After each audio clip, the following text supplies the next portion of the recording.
mu Mana ngo ikijyepfo gihamagara ikindi kijyepfo. In God, the depth call upon the depth. Iyo abantu bigumiye hafi hano batamanuka muri profondeur y'Imana ntibazanamenya ko Imana ifite ibintu byinshi cyane tutaramenya. When people stay on the superficial and don't go in the depth, they will not know that God has got what we not know yet. Imana iretone, Imana birayitangaza. God is amazed. Iyo ibonye abakozi ba Satani bafite umwete wo kushaka ibijyepfo bya Satani. He's astonished when he sees the servants of the devil having the zeal to look for the depths of the devil. Ariko abantu bitwa abakristo bibereye aho mu byo hejuru ntibanazi ko mu Mana hari ibindi batazi. But for us Christians, they will be at the superficial. They even don't know that they have got what they know from God. Abantu bavuga se ngo Imana ivuga gute?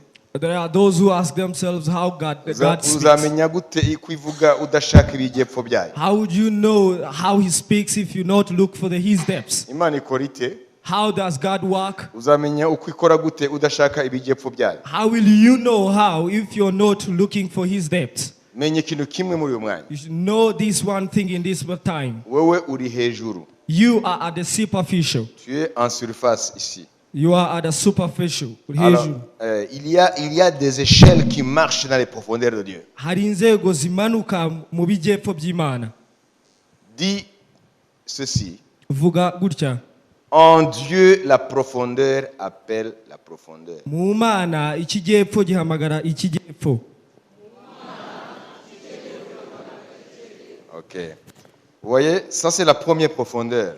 Aha ni ikijyepfo cya mbere. Si je descends en Dieu, dans l'esprit de Dieu, Iyo manutse mu Mwana mu mwuka wayo, parce que la Bible dit, nul ne connaît la profondeur de Dieu si ce n'est pas son esprit. kuko Bibiliya avuga ngo nta uzi ikijyepfo cy'Imana nimba atari umwuka wayo. Personne ne connaît les profondeurs de Dieu. Nta muntu n'umwe uzi ikijyepfo cyayo. Ce n'est que Dieu lui-même et l'esprit est Dieu. Ni Imana yonyine kandi umwuka ni Imana. Alors, moi je suis ici. Yewe rero ndi hano. Considérez que ici c'est la vie charnelle. Dufate ko hano ari ubuzima bw'umubiri.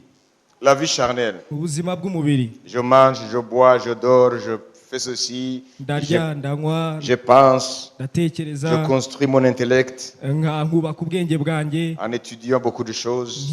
mu kwiga ibintu byinshi.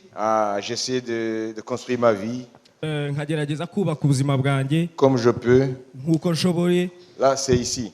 Aho ngaho ni hano hejuru. C'est la vie superficielle. Ni ubuzima bwo hejuru. Ok. Si tu penses que tu y es arrivé, Numba utekereza ko wabigezeho, mais Dieu dit tu es encore ici. ariko Imana iracyavuga ngo uracyari hejuru.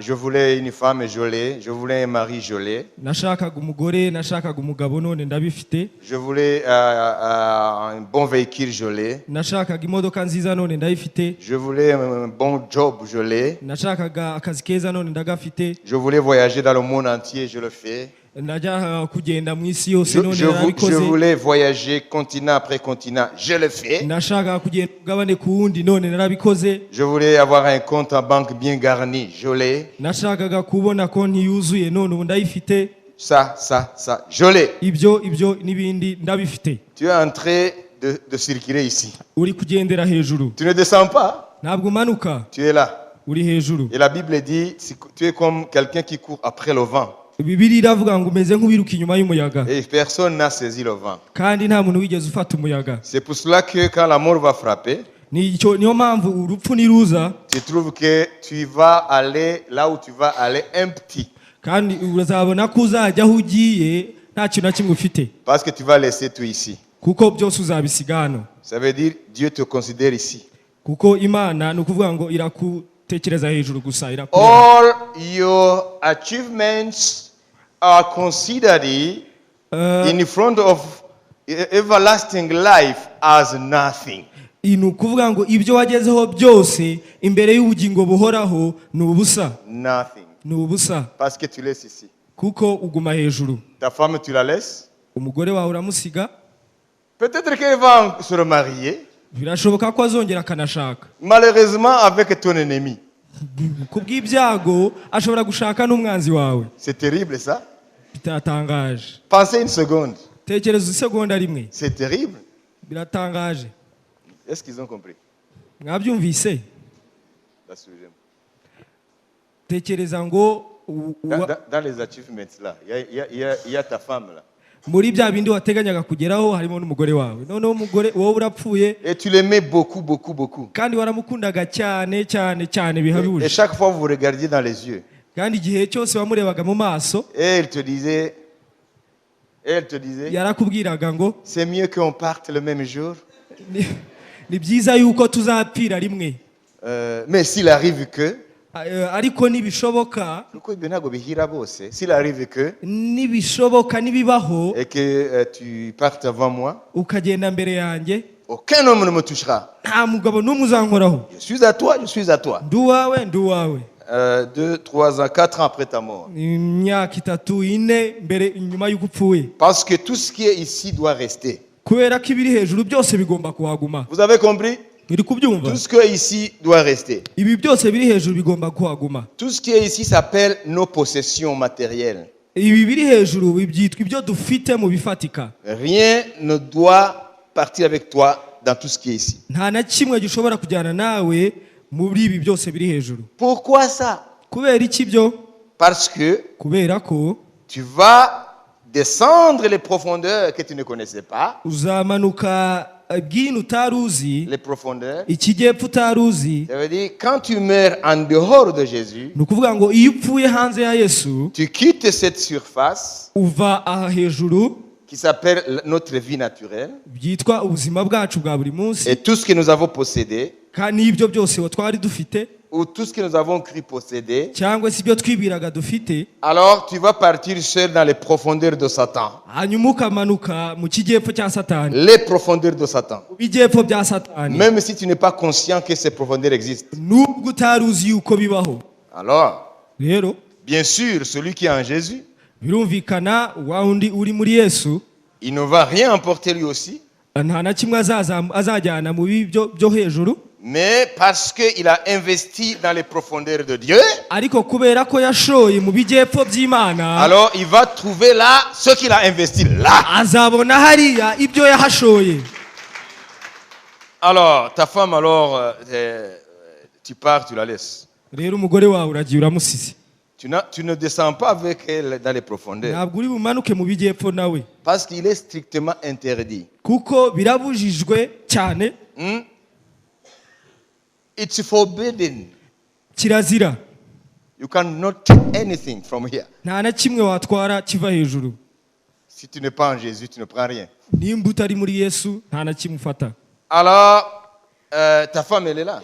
Umugore wawe rero ari hariya, Toi, tu descends dans les profondeurs là. wowe ukamanuka mu bijyepfo hariya. Alors, mais en mourant, tu as signifié chérie, répète-moi encore une fois. Kandi mu gupfa waramubwiye ngo sheri ngo nsubiriramo. Maintenant, je vois, la mort est une évidence. Ndabibona yuko ngiye gupfa noneho. Alors, tu vas tenir parole. Uzagumana rya jambo wambwiye. C'est moi, c'est moi, c'est moi. Ni jyewe. Tu vas élever nos enfants seuls. Uzarera abana bacu wenyine. Et tu vas garder imitungo yacu seul. Kandi uzabika ibyo dutunze wenyine. Et cette belle voiture-là, est-ce que vraiment c'est toi seul et mes enfants? Iriya modoka iri hariya, ese ni wowe wenyine n'abana bacu? Chérie, tu le sais, pars en paix vraiment.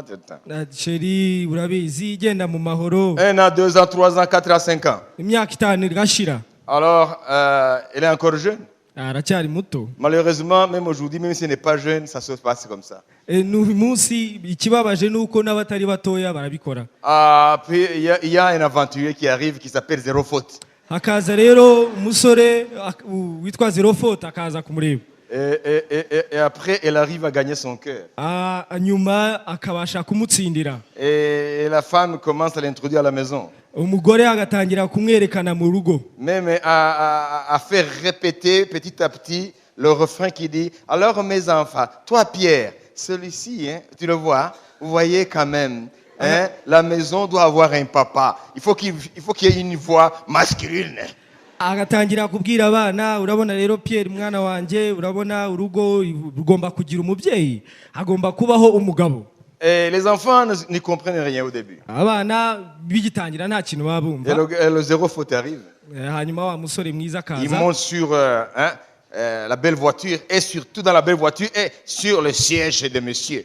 akagenda mu modoka nziza noneho handi wa mugabo yicaraga Tranquillement, il met la ceinture de sécurité. atuje ndetse yambaye na wa mukandara mu modoka Et il dit, maintenant je suis le mec. akavuga ngo ubu rero ngo ni jyewe ugezweho cyangwa ndi Et umusore Pierre dit, mais ça c'est le véhicule de papa, c'était sa place ça. wa mwana akavuga ngo iyo ni imodoka ya papa uyu niwe mwanya we Mais écoute gamin, akavuga umva wakana we c'est aujourd'hui moi le patron de la maison. ni jyewe uyu munsi umuyobozi w'uru rugo Et le mec, il a sué pour avoir tout ça. kandi wa musore yarakoze cyane kugira ngo ibyo abigereho Le gars qui est parti, wa mugabo wapfuye il a bossé. yarakoze cyane kugira ngo agere kuri ibyo ngibyo Et voilà, voilà un aventurier, il vient, il commence à hein, rero akaza agasore commence à danser dans les richesses agatangira kubyinira mu butunzi dont il ne connaît même pas les sacrifices qui ont amené ces richesses. atanazi ikiguzi cyazanye ubwo butunzi Mais le gars, il a oublié une chose.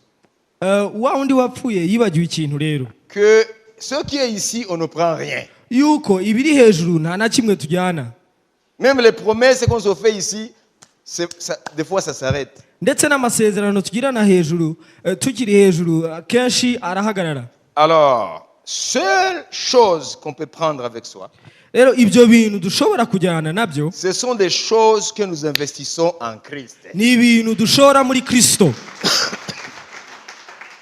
Voilà pourquoi nous allons commencer à chercher les profondeurs de Dieu. dore impamvu tugomba gushaka ibijyepfo by'imana Nous voulons investir là où nous irons. turashaka gushora aho tuzajya La vie est Ubuzima pleine de surprises.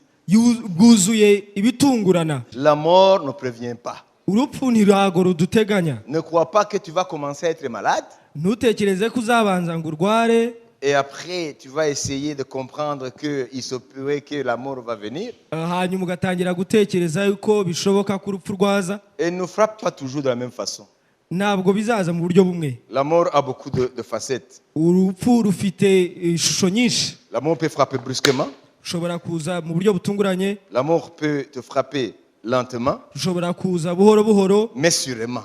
ariko ruri bukwice Voilà pourquoi la Bible dit niyo mpamvu ibiri ivuga ngo que gagner, que servir-il à un homme ese byamarira iki umwana de w'umuntu gagner le monde entier kunguka isi n'ibiyuzuye et de perdre son âme. akabura ubugingo C'est ton âme qui est la chose la plus précieuse. ni ubugingo bwawe bufite agaciro cyane Ce n'est pas ta femme, ce n'est pas ton mari, ce n'est pas tes biens. si umugore wawe si umugabo wawe si ibyo utunze Ce ne sont pas les gloires là. ntabwo ari ibyo byubahiro aho ngaho C'est ton âme. ni ubugingo bwawe C'est l'homme intérieur. ni umuntu wawe w'imbere Il est esprit. ni umwuka Alors il faut investir dans l'homme intérieur. rero ugomba gushora mu muntu w'imbere Là où Dieu voit. aho imana ireba Alors que ton esprit rero umwuka wawe soit saisi par le Saint-Esprit. ufatwe n'umwuka wera Dieu est l'esprit. umwami imana ni umwuka Pour que l'esprit te fasse entrer dans les profondeurs de Dieu. kugira ngo umwuka akwinjize mu bijyepfo by'imana C'est là où tu iras.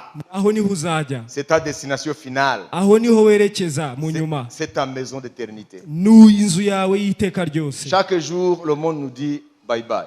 igihe cyose isi iratubwira ngo bayi Que tu le veuilles ou non. wabishaka utabishaka Chaque jour qui passe, buri munsi uko ugenda le monde te dit au revoir. isi iragusezeraho Là où tu vas, aho werekeza c'est là où tu dois mettre ton trésor. niho ugomba gushyira ubutunzi bwawe Le sage investit là où il va. umunyabwenge ashora aho yerekeza Si tu vivras aux États-Unis, nimba uzaba muri amerika commence à investir là. utangira gushora hariya C'est là où tu seras. aho niho uzajya Tu n'investis pas là où tu es. ntabwo ushora aho uri Tu puises les ressources là où tu es. aho uri uhakura amasoko ibyo ukeneye Et là, tu investis là où tu vas. hanyuma ukabishora aho werekeza Alors demande à ton copain, à ta copine ou à ton ami qui est là. rero bwira inshuti yawe iri aho ngaho Ton voisin. umuturanyi wawe wo mwicaranye Tu lui dis, mubwire ngo tu lui poses la question. mubaze ikibazo Où est-ce que tu es en train d'aller? ese uri kujya he Tu vas où? uri kujya he Quelle est ta destination? icyerekezo cyawe ni ikihe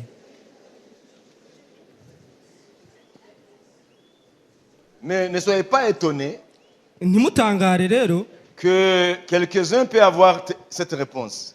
ko bamwe bashobora kugira icyo gisubizo je ne sais pas où je vais. ntabwo nzi aho nerekeza. Celui-là, il sera sincère. uwo nguwo azaba avugishije ukuri, Parce qu'il y en a des millions de gens parmi les 7 milliards qui peuplent cette terre. Il y a des millions et des millions qui ne savent pas où ils vont. kuko hari amamiliyoni y'abantu muri miliyari 7 zigize isi batazi aho bajya.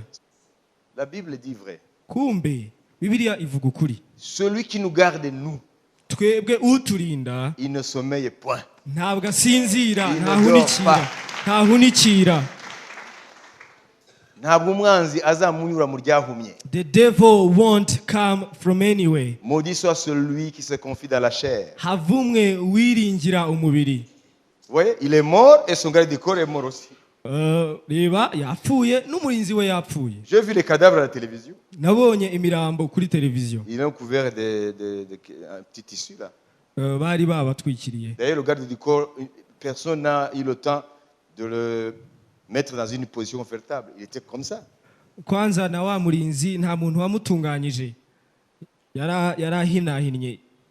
Sache une chose. Mumenye ikintu kimwe. Tu es en train de quitter cette terre que tu aimes, que tu chéris, jour après jour. Umunsi ku wundi uri kuva muri iyi si ukunda ukundwakaza. Tu ne resteras pas ici infiniment. Ntabwo uzaguma kuri iyi si iteka ryose. Il y a des profondeurs qui t'attendent. Hari ibijyepfo bigutegereje. Tu ne resteras pas là. Ntabwo uzaguma hariya. Tu vas descendre les profondeurs. Uzamanuka muri ibyo bijyepfo. Soit les profondeurs de Satan, byaba ibijyepfo bya Satani ou les profondeurs de Dieu. cyangwa ibijyepfo by'Imana. Ça dépend de celui que tu as choisi aujourd'hui de servir. Biterwa n'uwo wahisemo gukorera uyu munsi. Si tu sers Jésus, nukorera Yesu, alors jour après jour, tu dois entrer dans les profondeurs de Dieu. rero umunsi ku wundi ugomba kujya mu bijyepfo by'Imana. Et si tu dis je suis neutre, nuvuga ngo jewe ntaho nuhande mperereyemo, devant l'éternité, il n'y a pas de neutralité. imbere y'iteka ryose nta ruhande, nta kubura uruhande uherereye. Il y a deux sortes de profondeurs. Hari ibice bibiri by'ibijyepfo. Il y a les profondeurs de Dieu, hari ibijyepfo il y a by'Imana, les profondeurs de Satan. hari n'ibijyepfo bya Satani. Aujourd'hui, uyu munsi tu peux basculer dans les profondeurs de Satan. ushobora kugwa mu bijyepfo bya Satani. Donc par ta mort. Uvuga ngo umaze gupfa. Et c'est irréversible. Kandi ibyo ntabwo byahinduka. C'est fini. Biba birangiye. Alors, ce que tu as, plus que celui qui est mort, Rero icyo urusha uwapfuye, tu peux changer la direction des profondeurs. ushobora guhindura icyerekezo cy'ibijyepfo byawe. Tu peux changer. Ushobora kubihindura.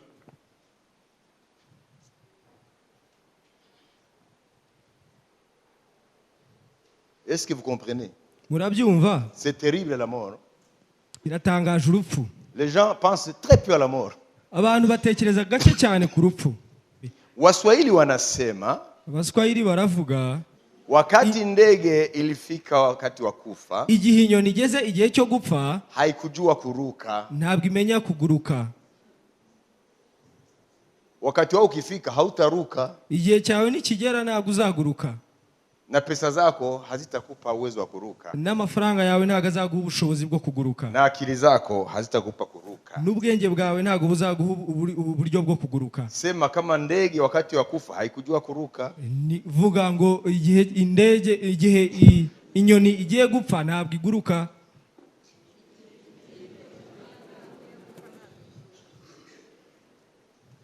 c'est-à-dire quand la mort va frapper, Ni ukuvuga ngo igihe urupfu ruzazira, wakati kifo chako kitafika, igihe urupfu rwawe niruza, maarifa yanakwisha. imishinga irashira. Maarifa ni ile tumanyanga tule.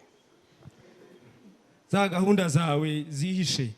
Maarifa ya mwanadamu Gahunda z'umwana w'umuntu. ni bwa buryo wikura mu bibazo.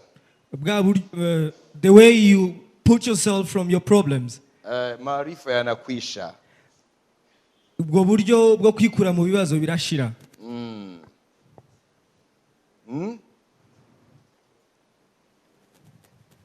Siku moja utakufa. Umunsi umwe uzapfa. I'm talking about the reality of your life. Ndi kuvuga ukuri k'ubuzima bwawe. Ikiwa umezaliwa utakufa siku moja. nimba waravutse warabyawe uzapfa. Najua kwamba wanadamu hawapendi kusikia kifo. Ndabizi yuko abana b'abantu badakunda kumva urupfu. Unfortunately, this is the reality. Kubw'ibyago rero ni ukuri. Nimezaliwa narabyawe na nitakufa siku moja. kandi nzapfa umunsi umwe. Shida ni hii. Ikibazo rero ni iki? Nyuma ya kifo changu kuna nini? Nyuma y'urupfu rwanjye hari iki? Ninapokufa kuna nini? Nimpfa hari iki? Ukianza kufikiri kuhusu kifo chako, nutangira gutekereza ku rupfu rwawe, wewe utakuwa na uheri mwingi wa kuweza kujua kweli. Wowe ufite amahirwe menshi yo kumenya ukuri na kujitayarisha no kwitegura na kujua ya kwamba no kumenya ko nyuma ya kifo kuna mambo. Nyuma y'urupfu hari ibindi. Mwambie huyo karibu yako, nyuma ya kifo kuna mambo. Bwira umuturanyi wawe mwicaranye ngo nyuma y'urupfu hari ibindi.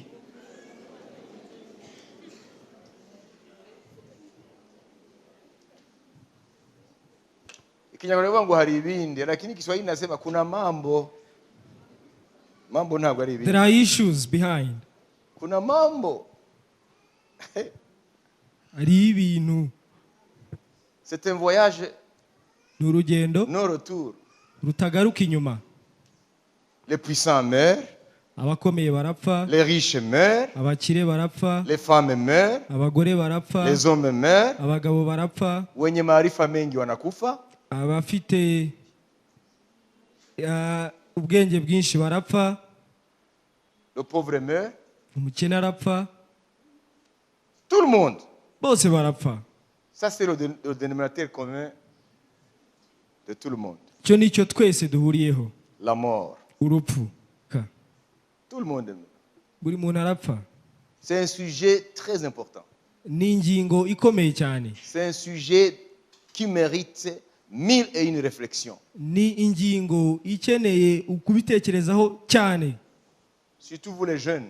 Cyane cyane mwebwe bato. C'est un âge de beaucoup de tromperies. Ni imyaka yo kwibeshya cyane. La jeunesse. Urubyiruko. Les jeunes pensent très peu à la mort. Abatoya batekereza gake cyane ku rupfu. Ils jouent même avec la mort. Ndetse banakina n'urupfu. Aux États-Unis, muri Amerika, j'ai vu, nabonye, il y a des quartiers hari uduce dans certaines villes mu mijyi imwe n'imwe où les jeunes jouent avec des fusils pour s'entretuer. abasore bakina n'imbunda barasana. Ils ont des groupes de gangs. Bafite ibico by'abasore. Parce qu'aux États-Unis, le port d'armes est libre. Kubera ko muri Amerika kutunga intwaro biremewe. Tu achètes une arme comme tu achètes un bonbon. Ugura intwaro nk'ugura bombo. Tu passes là au store. Unyura hariya aho zibitse mu iduka. Et tu achètes l'arme. Ukagura imbunda comme tu achètes ce stylo. Nk'ukugura iyo karamu. Tout le monde. Buri muntu wari wese. Les jeunes ont des pistolets. Abantu abasore bafite imbunda. Ils ont des masotera. Bafite imbunda. Alors il y a des gangs qui s'entretuent. Rero hari ibico by'abasore birasana byicana. Et ils jubilent parce que l'autre est tombé sous les balles. Hanyuma bakanezererwa kubera ko mugenzi we yishwe n'iryo sasu. La police est toujours là à intervenir là il y a des coups de feu. Polisi buri munsi biri aho ngaho iri kuza kureba aho hantu bari kurasanira. Alors pourquoi? Parce que la jeunesse c'est un âge d'insouciance. Kubera ko ubuto ni imyaka yo kutagira icyo batindaho. Insouciant. Nta kintu batindaho. Sache une chose. Mumenye ikintu kimwe. Salomon a dit vrai. Salomo yavuze ukuri. Il a donné des conseils aux jeunes. Yatanze inama ku rubyiruko. Toi qui es jeune, ngo wowe ukiri muto, sonde ton cœur. Reba umutima wawe. Détrompe-toi. Ntiwishuke. Réjouis-toi. Winezeze. Réjouis ta chair. Unezeze umubiri wawe. Mange tout ce que tu veux. Urya ibyo wifuza. Goûte à tous les plaisirs. Nezererwa ibyishimo byose. Mais sache qu'un jour, ariko umenye ko umunsi umwe Dieu te mettra en jugement. Imana byose izabizana mu rubanza. Pour le bien, pour le mal. kubw'ibyiza n'ibibi wakoze. Parce que la jeunesse trompe. Kuko ubuto burashukana. La mort est là. Urupfu rurahari. Mais la mort n'est pas la fin.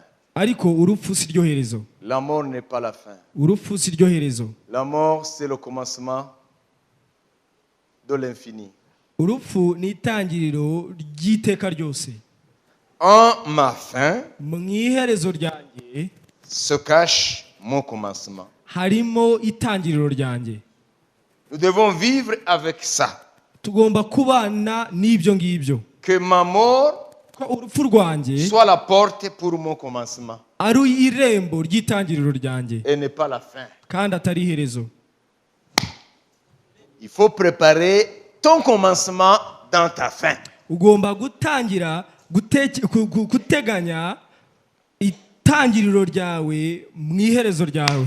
Quand on dira c'est fini, Igihe bazavuga ngo birarangiye, wenda ukarwara ukaba uri hariya kuri Faisal, hanyuma bagahita abaje kugusura uwo munsi uwo basanze ku muryango wa chambre yawe ngo uraje byarangiye, siko tuba tuvuga. maybe you fall sick while on the bed in the hospital tukabivuga n'akajwi gato. and people say N'umuntu it is afite over. amahane, uwo munsi amahane urayashaka ukayabura. Even the one who is rude, he will not show his rudeness. N'umuntu afite amahane imbere y'urupfu ahita aba uburwaneza. Rudeness is nothing before the death. You become very kind. Byarangiye. It is over. Ariko twaretse amahane hakiri kare. Why shouldn't we leave the rudeness while it is time? Ntituzaze kuyareka by force. We shouldn't leave that by force. Par la force majeure des choses. Kubw'imbaraga z'ibintu tudashobora guhagarara imbere. Lorsqu'on dira c'est fini pour toi, Igihe bazavuga ngo birarangiye kuri wowe, il faut que en toi, en esprit, ni ukuvuga ngo birakwiriye ko muri wowe mu mwuka, dans cette phrase c'est fini pour lui, muri iyo nteruro ngo birarangiye kuri uriya, mais que toi tu dises mais ça ne fait que commencer. hanyuma wowe ukavuga ngo biratangiye ahubwo. Amen. Amen. Comme cette reine là, Nk'uwo mwamikazi wo nguwo, ça ne fait que commencer, nibwo bigitangira. mais ça ne vient pas de soi. Ariko ntago bituruka kuri wowe. Ça ne vient pas de soi. Ntago bituruka, Ça ne vient pas comme ça. ntago bipfa kuza. Ça se prépare Birategurwa de longue date mu bihe birebire après ta décision. nyuma y'icyemezo ufashe. Avec les exigences de la vie, Hamwe n'ibyangombwa by'ubuzima, je dois chercher les profondeurs de celui qui m'a créé. ngomba gushaka ibijyepfo by'uwandemye. Tu es d'accord avec moi? Tu dis Amen. Nimba wemeranya nanjye vuga ngo amen. C'est la vérité, tout est cru. Ni ukuri kwambaye ubusa. C'est la vérité. Ni ukuri. Devant cette vérité, Imbere y'uko kuri, toute philosophie s'incline. ubwenge bwose buca bugufi. Ça, c'est la vérité. Uko ni ukuri. Personne ne peut nier. Nta muntu wabihakana. Même Socrate l'a dit, Ndetse na Socrate yarabivuze. le philosophe grec.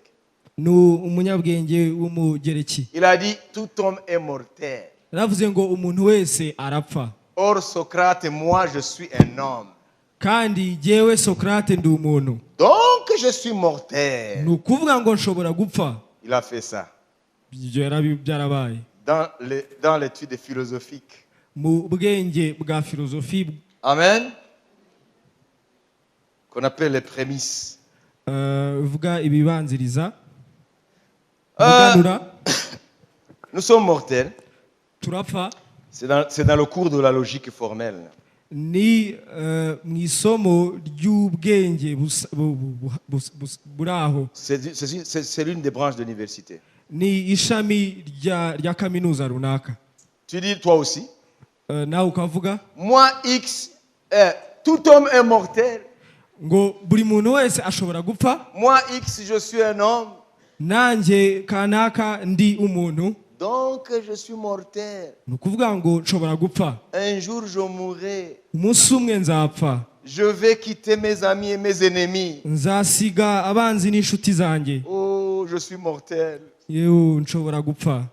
Quelle doit être la sagesse quand je suis encore ici? iby'ubwenge bwo aribwo bwose igihe nkiri hano Oh, je dois me conduire sagement ngomba kwitwararika avant que je descende les profondeurs. mbere y'uko manuka mu bijyepfo. Si tu te sens que tu te plais ici, Nimba wumva unezerewe aho hejuru, dansez, byina, continue la danse. komeza ubyina aho Mais ce ngaho. que je sais, Ariko icyo nzi, les profondeurs t'attendent. ibijyepfo biragutegereje. Que tu sois fort, Waba ukomeye, que tu sois intelligent, waba uri que tu umunyabwenge, sois riche, waba uri que tu umutunzi, sois pauvre, waba uri que umukene, tu aies une grande famille, waba ugira umuryango que tu munini, sois orphelin. waba imfubyi, Les profondeurs t'attendent. ibijyepfo biragutegereje. Que personne ne te manque pas. Hatazagira ukubeshya. Les profondeurs nous attendent. Ibijyepfo biradutegereje. Ça, c'est la profondeur de Dieu. Les profondeurs de Dieu. Ibi ni ibijyepfo by'Imana, Ça, c'est les profondeurs de Satan. ibi ni ibijyepfo bya Satani. L'un descend ses profondeurs Umwe amanuka bino bijyepfo, et l'autre descend ses profondeurs. undi akamanuka bino bijyepfo. Un jour, Umunsi umwe Abraham est descendu dans les profondeurs. Aburahamu yamanutse mu bijyepfo. C'est-à-dire quand il est mort. Igihe ni ukuvuga yapfaga, Il y avait aussi un autre homme qui était riche, hari undi mugabo wari umukire, qui ne se souciait jamais de l'église. nta kintu na kimwe yitwararikaga ku itorero. Les choses de Dieu, pour lui, ça importait peu. Ibintu by'Imana nta gaciro kuri we byari bifite. Sa vie, c'était être en quête aux richesses. Ubuzima bwe bwari kurwana n'ubukire. Et puis un jour, il est descendu à les profondeurs. Hanyuma umunsi umwe amanuka ibijyepfo. Alors, Abraham était dans les profondeurs là-bas. Hanyuma yari ari mu bijyepfo ku rundi Et ce ruhande. riche était dans les profondeurs ici. Hanyuma uwo mukire yari ari mu bindi bijyepfo ku rundi ruhande. Alors, il a levé les yeux. Hanyuma yubuye amaso, Il a vu Abraham dans les autres profondeurs. abona Aburahamu mu kindi gice cy'ibijyepfo. Alors, il a dit, Hanyuma aravuga, Père Abraham, data Aburahamu, je suis en train de brûler. ndi gushya, J'ai une grande soif. ndafite inyota ikomeye Dans ces flammes éternelles. muri uyu muriro w'iteka ryose. Oh, Père Abraham, Oh data Aburahamu, dis à celui qui est descendu dans les profondeurs avec toi, Lazare, bwira uwo nguwo wamanukanye nawe Lazaro muri ibyo bijyepfo, dis-lui juste de tremper son doigt dans l'eau et de venir étancher ma soif. mubwire akoza agatoki ke mu mazi hanyuma aza antonyangirizemo. Et Abraham a répliqué à ce riche, Hanyuma Aburahamu asubiza wa mutunzi, oh, I'm very sorry. oh mbabarire cyane, Les deux profondeurs ne se toucheront jamais. ibijyepfo bibiri nta hantu bizahurira. Seuls les gens qui descendent dans les mêmes profondeurs se voient. Gusa abamanuka mu bijyepfo bimwe abo nibo bashobora kubonana. Personne ne peut venir te secourir avec de l'eau là où tu es. Nta muntu ushobora kuza kugutabaza amazi aho ngaho uri. Nul ne peut quitter vos profondeurs pour venir dans nos profondeurs. Nta ushobora kuva muri ibyo bijyepfo byanyu ngo aze mu bijyepfo byacu. De même, nul ne peut quitter nos profondeurs pour venir dans vos profondeurs. Na niko nta n'uwava mu byacu ngo aze mu bijyepfo byanyu. Aussi longtemps que l'Orient et l'Occident ne se toucheront jamais, nk'uko amajyepfo iburasirazuba n'iburengerazuba bitazigera bihura, Dieu, les profondeurs de Dieu ne se toucheront jamais, ne se rencontreront jamais avec les profondeurs de Satan. ibijyepfo by'Imana nta hantu bizahurira, ntaho bizakoranira n'ibijyepfo bya Satani. C'est très sérieux. Ni ibintu bikomeye, C'est sérieux. ni ibintu by'ukuri cyane. Commence à voir les profondeurs qui t'attendent. Ntangira urebe ibijyepfo bigutegereje, Parce qu'un jour tu vas les descendre. kuko umunsi umwe uzabimanukamo. Absolutely. Ugomba kubaho, Tu dois descendre. ugomba kumanuka. Un jour tu dois descendre. Umunsi umwe ugomba kumanuka, Quel que soit byaba ce que tu as été sur terre. ibyo wigeze kubaho byose ku isi. Alors pense à cela. Rero tekereza kuri ibyo. Prépare les profondeurs Tegura ibijyepfo qui t'attendent. bigutegereje. Aujourd'hui, Uyu munsi tu peux renverser ushobora guhindura la tendance de ta vie. icyerekezo cy'ubuzima bwawe. Tu peux aujourd'hui commencer à préparer la descente vers les profondeurs de Dieu. Uyu munsi ushobora gutegura kumanuka werekeza ku bijyepfo by'Imana. Et je terminais par la bonne nouvelle. Ndaza gusoza n'inkuru nziza. Cela a été rendu possible par la mort de Jésus. Ibyo byashobotswe n'urupfu rwa Kristo. Si un jour tu te retrouves dans les profondeurs de Satan, Umunsi umwe niwisanga mu bijyepfo bya Satani, d'une façon irréversible, mu buryo budasubirwaho, ce ne sera pas la faute de Dieu. ntabwo bizaba ari ikosa ry'Imana, Parce qu'il a tout fait kuko yakoze byose pour t'éviter les profondeurs de Satan. kugira ngo ikurinde ibigepfo bya Satani. Today you have to choose Uyu munsi ugomba guhitamo between hagati the two things. y'ibintu bibiri. It's up to you. Ibyo ni ibyawe, birakureba. Yes. Amatangazo yanjye n'ubutumwa. My communiques are the gospel. Nimuzajye muma kuvuga amatangazo. Don't give me to give out the communiques. Kuko mfite itangazo rimwe gusa. Because I have only one announcement. Ni muhungu umujinya uzatera. Flee the wrath of God. Nimuma kuvuga amatangazo ngo muhurire muri sale informatique hariya, nzaza mbabwire ngo muhunge umujinya uzatera. If it is my time to say announcements, I will tell you, flee from the wrath of God. Ariko itangazo niryo. But that is the communique I had to give. Je t'invite. Ndaguhamagarira. Je vous invite Ndabahamagarira. solennellement Simangira. pour venir vous joindre à nous Kugira ngo muze dufatanye. pour chercher les profondeurs de Dieu. Gushaka ibigepfo by'Imana. Dieu se trouve. Imana iraboneka. Dieu se laisse trouver Imana ishobora kuboneka par ceux qui cherchent ses profondeurs. kuri abo ngabo bashaka ibigepfo byayo. Cherchez-moi et vous me trouverez. Munshake muzambona. Si vous me cherchez de tout votre cœur, Nimunshakisha umutima wanyu wose, vous me trouverez. muzambona. Dieu se trouve. Imana iraboneka. Le maître de l'univers, Umwami w'isi yose il se laisse trouver. ashobora kuboneka. Beaucoup de gens vivent dans l'illusion. Abantu baba mu byo bitekerereje, Des illusions. ibyo bitekerereza. Ils s'acharnent dans mille et une choses. Bakishyira mu bintu byinshi, Il y a des gens qui courent à gauche, à droite. bakirukanka hariyo hose. Ils sont dans ceci, dans cela, dans ceci, dans cela. Bari muri ibi, bari muri biriya. Et ils croient que c'est ça donner un sens à leur vie. Bakibwira yuko uko ariko guha icyerekezo ubuzima bwabo. Ça, ce sont des mensonges du diable. Ibyo ni ibinyoma bya Satani. Tu dois d'abord penser à ta fin Ugomba gutekereza kwanza ku iherezo ryawe, de la vie terrestre. ubuzima kurusha ubuzima bwo ku isi. C'est ça Ni ibyo le plus important. by'ingenzi cyane. Chaque jour. Buri munsi.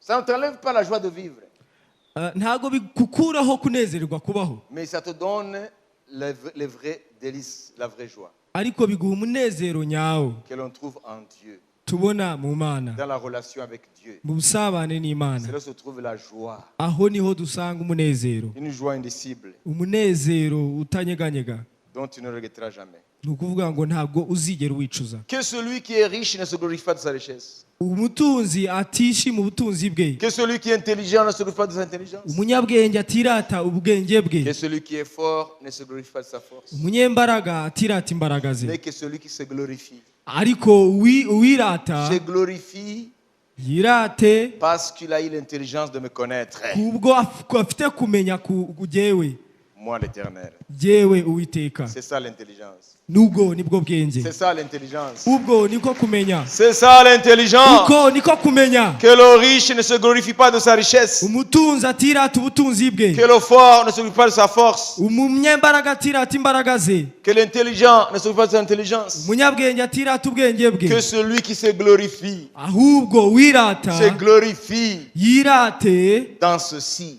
muri ibi ngibi, qu'il me connaît moi, ko azi jewe l'Éternel des armées. Uwiteka Imana y'ingabo, Celui qui a appelé et les choses sont venues à l'existence. uhamagara ibintu bigaseruka. Merveilleux Jésus. Yesu uhambaye, Nul n'est semblable à lui. nta usa nawe. C'est lui qui nous sauvera de la mort. Uwo ni uzadukiza urupfu, C'est lui qui nous sauvera de la damnation. uwo ni uzadukiza gupfa. La damnation, ça veut dire le feu éternel. Iherezo ry'iteka ryose. Qu'est-ce qu'on peut donner à Jésus? Niki dushobora guhereza Yesu? Il est le seul. Niwe wenyine, Le seul. niwe wenyine. En face de la mort, Imbere y'urupfu c'est lui qui a la réponse. niwe ufite igisubizo. Pas ton papa, Ntabwo ari papa wawe, pas ta mère, ntabwo ari mama wawe, pas tes amis. ntabwo ari inshuti zawe. C'est Jésus Ni Yesu qui a la réponse ufite igisubizo à ta mort. ku rupfu rwawe. Il est le seul. Niwe wenyine. Il a ressuscité les morts Yazutse mu et bapfuye il est ressuscité lui-même. kandi yarazutse we Il ubwe. donne la vie. atanga ubuzima. C'est Jésus. Ni Yesu. C'est notre héros. Niwe ntwari yacu. Nous le célébrons. Niwe ntwari. Nous le célébrons. Turamuhimbaza. Jésus. Yesu. Nous n'avons pas honte de Jésus. Ntabwo dufite isoni z'uwo Yesu. Il le restera. Aza ariho. Son nom est Jésus. Yesu. Je n'ai pas honte de lui. Ntabwo mfite isoni zo Parce qu'en kubivuga. lui, Kuko muri we j'ai la vie et la résurrection. mfite ubuzima kuguzuka. C'est en Jésus. Ni muri Yesu. C'est en Jésus seul. Yesu gusa. Je ne peux pas adorer un homme. Ntabwo nshobora kuramya umuntu. Même devant le Kalachnikov. Ndetse n'imbere y'imbunda. Je ne peux pas adorer un homme. Ntabwo naramya umuntu. Je ne peux pas adorer un homme. Ntabwo nshobora kuramya umuntu. Je ne peux pas adorer une philosophie. Ntabwo nshobora kuramya ubwenge Je ne runaka. peux pas adorer une cause quelle qu'elle soit. Ntabwo nshobora kuramya impamvu runaka. Mais Jésus seul. Ariko Yesu wenyine. Only my Jesus. Yesu wanjye wenyine. Only my Jesus. Yesu wanjye wenyine. Deserves my devotion. Uwo niwe Celui qui nimariyemo. mérite. Celui qui mérite mon service. Niwe ukwiriye ukugukorerwa kwanjye. Celui qui mérite tout ce qui est en moi pour le glorifier. Niwe ukwiriye ibindimo byose kumuhimbaza. C'est Jésus qui mérite nos sacrifices. Niwe ukwiriye ibitambo. C'est lui qui mérite qu'on meure pour lui. Niwe ukwiriye ko tumupfira. La cause de Jésus. Impamvu ya Yesu. La cause de Jésus est au-dessus de toutes les causes. Iriyenze izindi mpamvu zose Parce z'abantu. qu'en Jésus, Kuko muri Yesu nous retrouvons la vie et l'éternité. tubona ubuzima n'iteka ryose. Parce qu'en Jésus, Kuko muri Yesu nous avons l'immortalité de nos âmes. dufite kudapfa k'ubugingo kwa Il bwacu. mérite notre adoration. Arakwiriye kuramwa kwacu. Il mérite qu'on le serve. Arakwiriye ko tumukorera. Il est le seul qui mérite. Niwe wenyine ubikwiriye. Tous les hommes qui ont influencé ce monde sont morts. Abantu bose bagize icyo bakora kuri iyi si barapfuye. Tous les hommes que nous étudions dans les manuels d'histoire, Abantu bose twiga mu mateka ils sont morts. barapfuye. Mais Jésus, Ariko Yesu, notre Jésus, Yesu wacu il a dit, yaravuze ngo j'ai le pouvoir mfite ubutware de donner ma vie bwo gutanga ubugingo et de la bwanjye reprendre. no kongera nkabwisubiza. Il est le seul, Niwe wenyine King of Kings, mwami w'abami, Lord of Lords, mwami mutware w'abatware, Prince of Life. umwami w'ubuzima. His name is Jesus. Izina rye ni Yesu. He's Jesus. Ni Yesu. He's Jesus. Ni Yesu. He's Jesus. Ni Yesu. Hier soir, Ijoro ryakeye j'ai pensé beaucoup sur une certaine personne qui était très très influente et qui est arrivé à beaucoup de choses mais qui est mort. natekereje ku muntu wakoze ibintu bikomeye cyane ariko yaje gupfa. Qui était admiré par ses semblables. Yari yashimwaga n'abantu Mais il est mort. ariko yarapfuye. Il est enseveli. Arashyingurwa. Alors j'ai dit, noneho ndavuga ngo les gens qui ont mis en lui leur confiance, abantu bashyize muri we ibyiringiro byabo, mais aujourd'hui ne peut rien pour eux. ariko uyu munsi ntacyo yabafasha. Parce qu'un mort ne peut rien. Kuko urupfu nta na kimwe gishobora gukora. Alors c'est là où j'ai encore découvert Aho rero niho natahuye nanone ko ce qu'on appelle dans notre langue, ibyo twita mu rurimi rwacu, Kinyarwanda dukunda cyane, in our beloved language, aho niho nabonye ubudasa bwa Yesu. the uniqueness of Jesus. Que tu te réjouisses ou pas, c'est la vérité. Wakwishima cyangwa oya ni ukuri. Jésus mérite notre service. Yesu akwiriye kumukorera. C'est celui qui te ressuscitera. Niwe uzakuzura. Personne d'autre. Nta wundi. Si tu trouves que tu es mortel, Numara kubona ko ushobora gupfa, alors qui va te sauver de la mort? rero ninde wagukiza urwo rupfu? Paul, avec sa religion, le judaïsme, Paulo n'iyobokamana rye rya Kiyahudi, parce que le judaïsme était au-dessus de toutes les religions. kuko iyobokamana rya Kiyahudi ryari riri hejuru y'andi mayobokamana yose. Le judaïsme, qui est une religion monothéiste, iyobokamana rya Kiyahudi ryari riramya Imana imwe, alors avait la primauté face aux religions païennes. rero ryari rifite intambwe imbere y'izindi zose. Il était fier d'être dans le judaïsme de ses pères. Yari yishimiye, yirataga kuba ari muri ubwo buyahudi bw'ababyeyi be. Mais un jour, ariko umunsi umwe il a su. yamenye ko Et il a dit, aravuga malgré mon judaïsme, hamwe n'ubuyahudi bwanjye je suis mortel. nshobora gupfa. Qui me sauvera de ce corps de la mort? Ninde wankiza uru mubiri upfa? Et alors, il a dit, hanyuma aravuga grâce soit rendue à Dieu icyubahiro kibu cy'Uwiteka qui nous donne la victoire par Jésus. uduha ubutsinzi muri Yesu. Nous allons lire. Turabisoma. Dieu ne vous appelle pas à embrasser une religion. Imana ntabwo iduhamagarira iyobokamana gusa. Satan, il se rit de nos religions.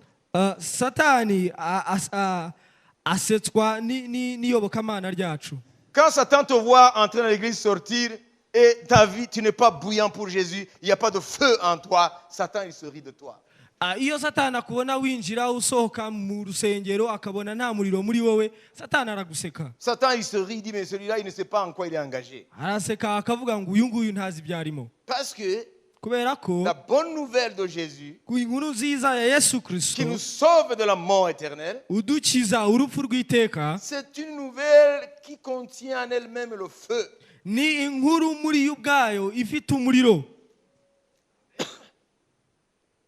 Il y a le feu. Hari umuriro. Nous vivrons même dans la mort. Turabaho ndetse no mu Nous rupfu. vivrons même dans la mort. Tuzabaho ndetse no mu rupfu. Quand nous allons descendre les profondeurs, Igihe tuzaba tumanuka mu bijyepfo, nous allons vivre. tuzabaho Parce que nous allons descendre les profondeurs de la vie. kuko tuzamanuka mu bijyepfo by'ubuzima. Parce que Dieu est la vie. Kuko Yesu ni ubugingo, Les Imana ni profondeurs de ubugingo. la vie, c'est Dieu. Ibijyepfo by'ubuzima by'ubugingo ni Imana. Alors, si tu es intéressé par ce que je dis, Nimba wumva ushaka kumva ibyo mvuga, alors tu vas lire dans Romains 7, uraza gusoma dusome mu Baroma 7 24 jusqu'au verset 25. kuva ku murongo wa 24 kugeza ku murongo wa Et 25. après, nous allons louer Jésus. Hanyuma turaza kuramya Yesu. Merveilleux Jésus. Yesu duhambaye, Wonderful Jesus. Yesu mwiza, Extraordinaire. Yesu utangaje, C'est notre bien-aimé. ni umukunzi wacu. Lisons. Dusome. yemwe mbonye ishyano, ninde wankiza uyu mubiri untera urupfu? Imana ishimwe kuko izajya inkiza ku bwa Yesu Kristo umwami wacu.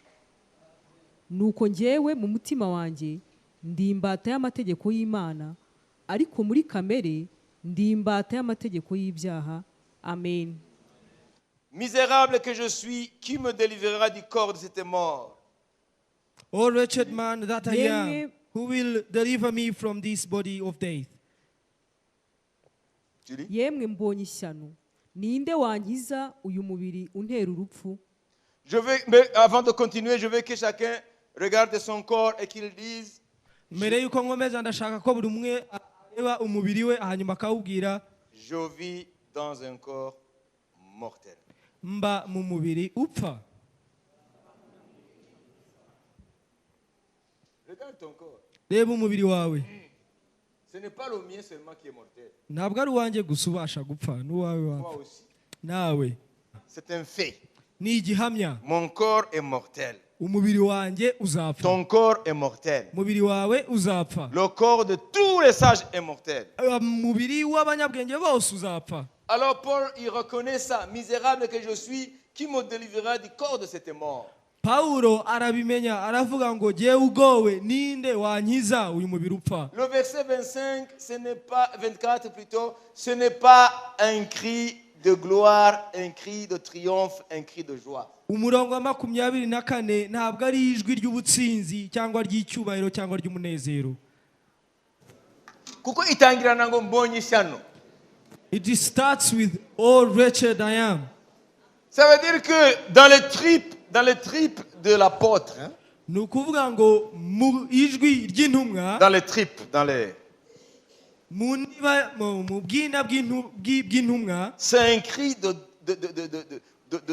de détresse, un cri qui appelle au secours. ni ijwi ry'akababaro rihamagara ubutabazi. Voilà. Ce n'est pas parce qu'il était pauvre. Ntabwo ari kubera ko yari akennye, Ce n'est pas parce qu'il était ignorant. ntabwo ari uko yari injiji, Mais c'était le grand Saul de Tarse. ariko yari Sawulo uhambaye w'itariso. un jeune homme a un avenir glorieux. umusore wari ufite ejo hazaza heza, Alors, il découvre sa mortalité. hanyuma atahura ugupfa kwe. Il ne s'est pas voilé la face. Ntabwo yirebye, Il ne s'est pas voilé la face en disant j'y penserai demain. ntabwo yihumye ku maso ngo avuge ngo nzabitekereza hejuru. Parce que beaucoup se voilent la face en disant j'ai beaucoup de choses encore à faire, j'y penserai demain. Demain, je penserai à ma fin. Kuko benshi bipfuka ku maso bakavuga ngo mfite byinshi ndi gukora, mugiyeho nzabitekereza hejuru. Alors, il repousse l'échéance de penser à sa mort. Il la repousse et la repousse, jusqu'à ce que la mort le surprenne.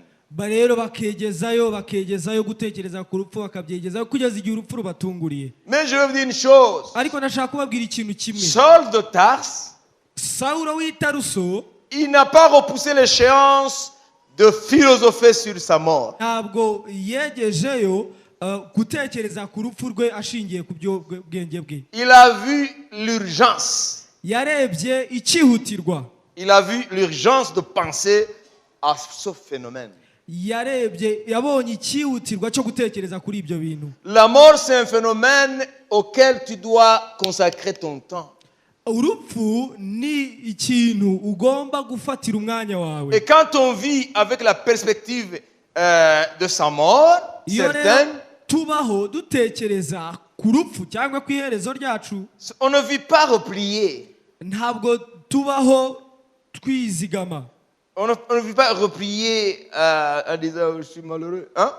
Ntabwo tubaho twigunga ngo ndungorwa. Non, on recherche ce qui peut nous sortir Oya, dushaka igishobora kudukura de cette situation sans issue. muri ubwo buzima budufashe. La mort, c'est un cul-de-sac pour ceux qui n'ont pas la solution.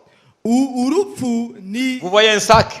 Un sac, on y entre, mais on ne sort pas. nk'igifuka. Urabona umufuka iyo winjiye ntabwo byoroha gusohokamo. Alors, la situation cul-de-sac, Rero kubaho nko mu mufuka c'est une situation dans laquelle nous vivons, mais il n'y a pas d'issue.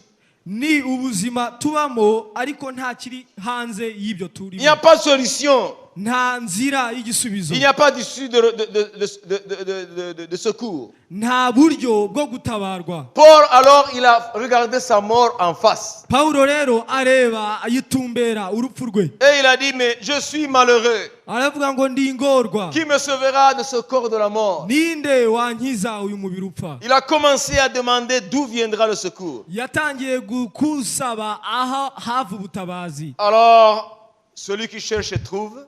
Rero ushaka arabona. Alors, Dieu l'a trouvé. Rero Imana iramubona. Saul a été changé en Paul. Sawuli ahindurwa muri Pawulo. Alors, l'apôtre Paul, Rero Pawulo intumwa il a dit, yaravuze ngo misérable que je suis, ndagowe. qui me sauvera de ce corps de la mort? Ninde wankiza uyu mubiri upfa? Parce que ce corps mourra un jour. Kuko uyu mubiri uzapfa umunsi umwe. Il a dit, gloire soit rendue à Dieu. Rero aravuga ngo icyubahiro kibi cy'Uwiteka. Ce Dieu d'Abraham, d'Isaac, de Jacob que j'adorais sans le connaître. Iyo Mana ya Abrahamu, Isaka na Yakobo naramyaga ntayizi. Mais il est venu en Jésus. Yaraje muri Yesu. Et il m'a donné la délivrance. Yampaye kubohoka. Jésus, c'est notre unique délivrance. Yesu niwe wenyine utubohora. Tu dois vivre en regardant sur Jésus. Ugomba kuba utumbera Yesu. Parce que la foi en lui, kuko ukwizera muri we c'est la foi en la victoire. ni ukwizera mu butsinzi. La foi en Jésus, ukwizera muri Yesu c'est la foi en la victoire sur la mort. ni ukwizera ubutsinzi ku rupfu. Jésus n'est pas utile seulement pour nous donner du travail quand on est en chômage. Yesu ntabwo ari ingenzi gusa mu buzima bwanjye. Jésus n'est pas utile seulement pour les chômeurs en leur promettant du travail. Ntari gusa ingenzi gutanga akazi ku Tu bashomeri. n'as pas besoin de Jésus uniquement pour tes besoins d'aujourd'hui. Ntabwo ukeneye Yesu gusa ku byo wifuza uyu munsi. Mais tu as besoin de Jésus ariko ukeneye Yesu pour le problème qui dépasse les autres. ku bintu birenga ibyo uri mu uyu munsi. Tu as besoin de Jésus pour ta mort. ukeneye yesu ku rupfu rwawe Parce que en la mort de Jésus, à sa résurrection, tu as la victoire. kuko mu rupfu no kuzuka kwe ufite ubutsinzi. Jésus a vaincu pour toi. Yesu yaratsinze ku bwawe. Aujourd'hui, tu peux vivre libéré de l'angoisse de la mort. uyu munsi ushobora kubaho udafite agahinda k'urupfu. Jésus a vaincu. Yesu yaranesheje. My friend, nshuti yanjye, our Jesus has overcome. Yesu wacu yaranesheje. He has overcome death. yaranesheje urupfu. This is the message of victory. iyo niyo butumwa bw'ubutsinzi. I'm proclaiming the King who overcame the power of Satan. ndi kuvuhamya umwami watsinze imbaraga za satani. Jesus is alive today. Yesu ari n'umuzimu uyu munsi. He reigned over the power of the enemy. arategeka hejuru y'imbaraga z'umwanzi. Jésus n'est pas un homme ordinaire. Yesu ntabwo ari umuntu usanzwe. Parce que Jésus, il est mort, il est ressuscité. kuko Yesu yarapfuye arazuka. Tu as besoin de Jésus plus que toute autre personne. ukeneye Yesu kurusha abandi bantu bose. Pas parce que tu as besoin du travail. aho yapana kubera ko gusa ukeneye akazi. Tu as besoin de quelqu'un qui va te rassurer sur ta mort. ukeneye umuntu uguha ubushizi bw'amanga ukwizeza ku rupfu rwawe. Tu as besoin de quelqu'un qui va te dire, ne crains point ta mort. Regarde, moi, le lion de la tribu de Juda, j'ai vaincu. ukeneye umuntu ukubwira ngo wirebe urupfu reba jyewe intare yo mu muryango wa Yuda naranesheje. Nous devons l'aimer tugomba kumukunda plus que tout, hejuru y'ibindi byose. plus que tous. hejuru y'ibindi byose. Il est notre unique espérance. niwe byiringiro byacu byonyine. Si tu vas là-bas au cimetière nujya hariya mu irimbi et tu regardes les gens qui sont enterrés là-bas, ukareba abantu bashyinguye hariya, alors tu auras un tableau qui ne te ment pas. uzabona igishushanyo kitagushuka. C'est un tableau qui te dit ceci. ni igishushanyo kikubwira ngo Tous les hommes que nous admirons, ngo abantu bose twemera ils finiront dans la terre. bazarangiriza munsi y'ubutaka. Alors il n'y a qu'un seul rero hari umuntu umwe gusa qui n'a pas été retenu par les liens de la mort. utarafashwe n'imigozi y'urupfu. Son nom c'est Jésus. izina rye ni Yesu. Il est le prince de la vie. niwe mwami w'ubugingo.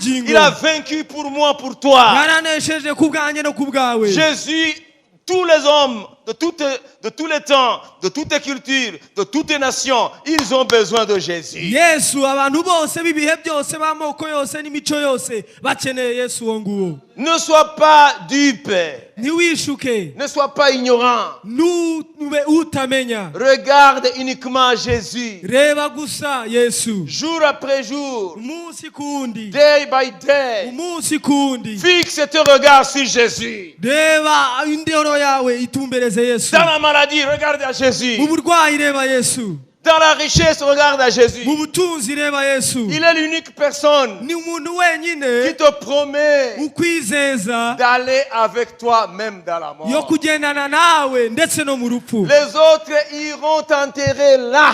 abandi bazagenda bagushyingure hariya. Ils vont t'enterrer iwabo wa twese un jour. bazagushyingura hariya. Les amis et les ennemis viendront. inshuti n'abanzi bazaza. Ils vont t'amener là-bas. bazagushyingura hariya. En d'autres termes, veut dire ils vont se débarrasser de toi. mu yandi magambo bazakwikiza. Parce qu'ils ne peuvent pas te garder dans la maison. kuko ntago bakugumana mu nzu. Si tu restes dans la maison, ils ne vont plus manger. nuguma mu nzu ntago barya. Ils ne peuvent plus manger. ntago baba bagishoboye kurya. Alors, il va t'accompagner là-bas dans le kinyabupfura qui veut dire tugiye kumushingura, which means il faut quand même que la vie continue. Et pour que la vie continue, il faut manger et boire. Et on ne peut pas manger avec toi dans la maison. bazakujyana mu kinyabupfura bavuga ngo bagiye kugushingura, ariko mu yandi magambo bazaba bavuga ngo ubuzima bugomba gukomeza kurya tukarya tukanywa kandi ntitwarya uyu nguyu akirimo hano. C'est pour cela que là, ils vont te mettre dans le cimetière. Je vais conclure.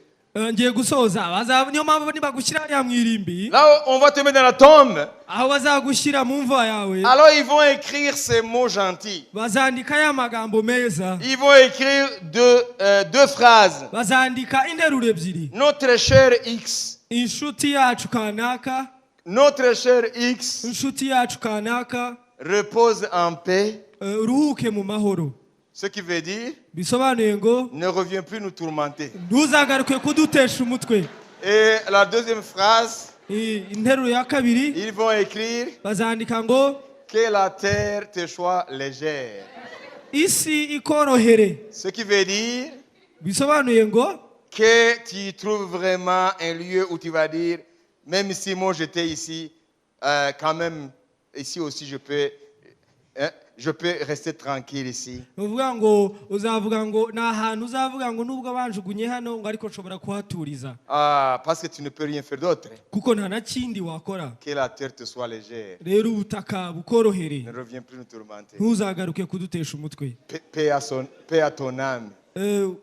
Amahoro ku bugingo bwawe. En d'autres termes, mu yandi magambo, foutez-nous la paix. duhe amahoro.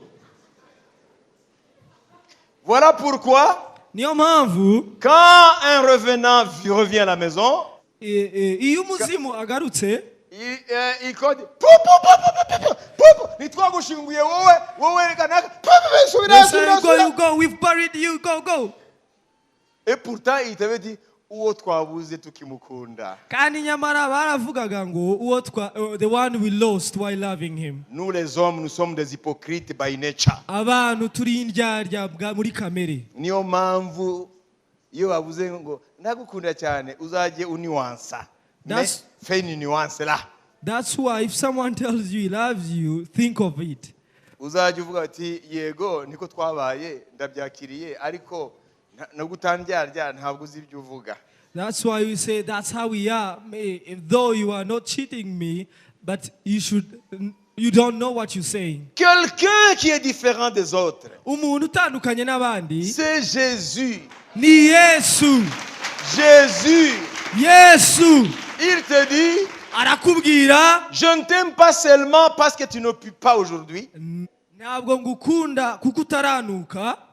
Mais je t'aimerai même lorsque les hommes vont se débarrasser de toi. Nzagukunda n'igihe abantu bazakwikiza. Voilà pourquoi je descendrai avec toi-même dans la mort. Niyo mpamvu nzamanukana nawe no mu rupfu. Je suis l'ami fidèle. Ndi inshuti nyayo. There is no friend like Jesus. Nta nshuti nka Yesu. There is no friend like Jesus. Nta nshuti nka Yesu. There is no friend like Jesus. Nta nshuti nka Yesu. There is no friend like Jesus. Nta nshuti nka Yesu.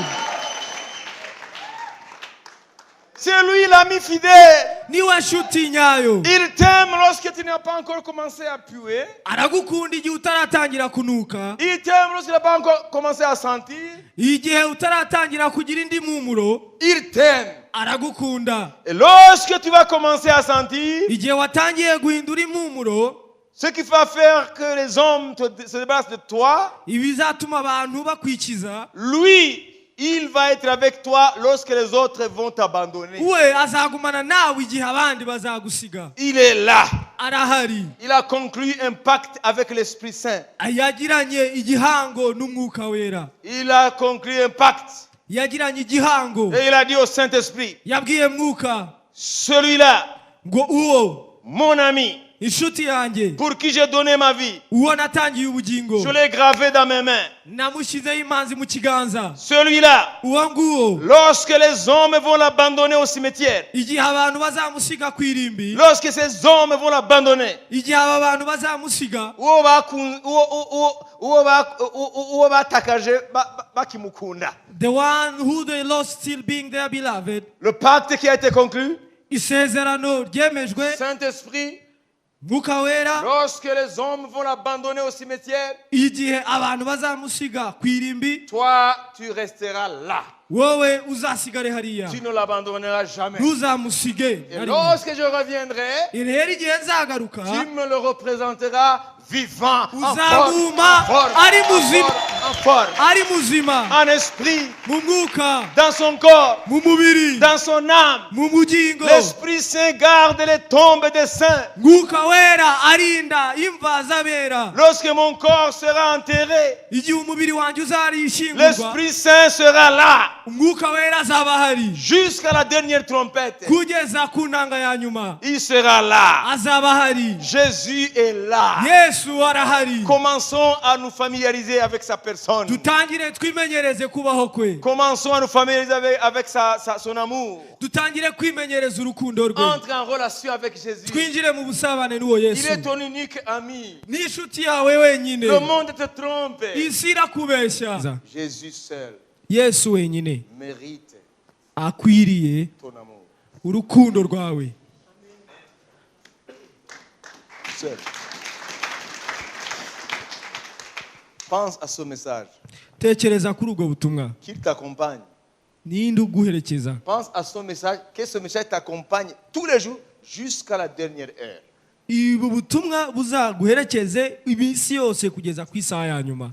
Que ce message, parle celui-ci, Uyu. il restera d'actualité. Ubu butumwa buzagume buzahora buriho Jusqu'à ton dernière heure. kugeza ku isaha yawe ya nyuma. En avion, Mu ndege, dans le bateau, mu mato, à l'hôpital, mu bitaro, partout où tu es, aho uzaba uri hose, partout où tu seras. aho uzaba uri hose, Que ma voix ijwi ryanjye retentisse rigume dans ton cœur, mu mutima wawe, dans ton esprit, mu mwuka wawe, jusqu'à ton dernier souffle. kugeza ku mwuka wawe wa nyuma. Que ce message reste d'actualité. Ubu butumwa buzagume bugezweho, Et tu auras une fin qui va ouvrir la porte d'un commencement éternel. uzagira rero iherezo rizafungura amarembo ku bugingo buhoraho. Et tu finiras l'éternité dans les profondeurs de Dieu. Uzarangiza iteka ryose uri mu bijyepfo by'Imana. C'est ça mon souhait. Ibyo nibyo nkwifuriza. Que Dieu vous bénisse. Imana ibahe umugisha.